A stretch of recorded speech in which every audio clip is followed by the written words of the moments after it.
When I was in junior high school, there was this kid named and he was the one kid in school that got picked on more than me. And he was so picked on, it was almost funny. Like anyone who saw him would like punch him. Like it was just like de rigueur to like punch this guy. I mean, I didn't, but the bullies would just always push him, punch him, knock him down. It was just like he was everyone's favorite kid to pick on. And he was reputed to have a genius IQ, which I believe, because he was always making these weird, kind of brilliant weapons. I remember one of them, he took an eraser and he put like 50 needles in it so that it was like this needle filled sphere that would just cut you in every which way.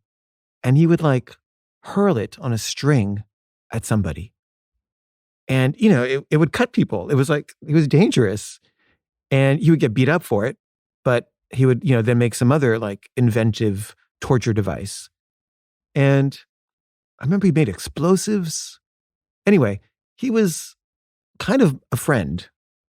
And I hung out with the misfits and he was a misfit. So we would sort of let him hang out with us, but he was like the bottom rung misfit, even within our misfit group. And I remember once we went hiking and we climbed this kind of like cliff and there was a rock, like a big boulder really, on the edge of the cliff.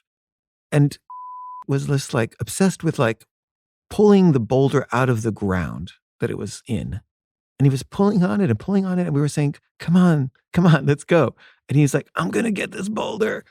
And he was pulling, pulling, pulling. And then finally, he yanked it out of the ground and he went tumbling over the cliff with the boulder.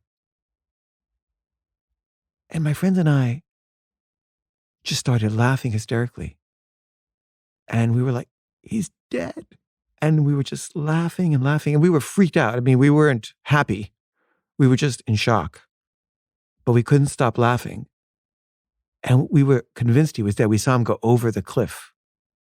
And then after a moment, we heard his voice and he was saying, help me, give me a hand, help me.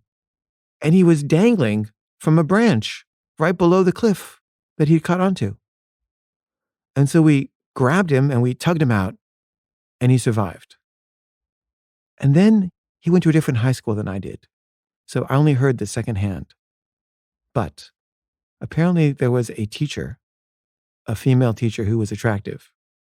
And one day he approached her in the parking lot with a gun. And he tried to rape her.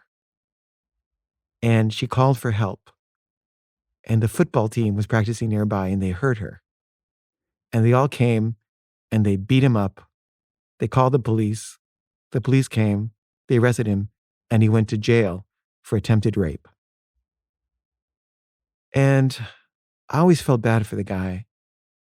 And obviously, the way he was treated had to have a lot to do with what ended up happening to him. But he was kind of like this brilliant guy who was just so mercilessly bullied that he just, I guess, lost it.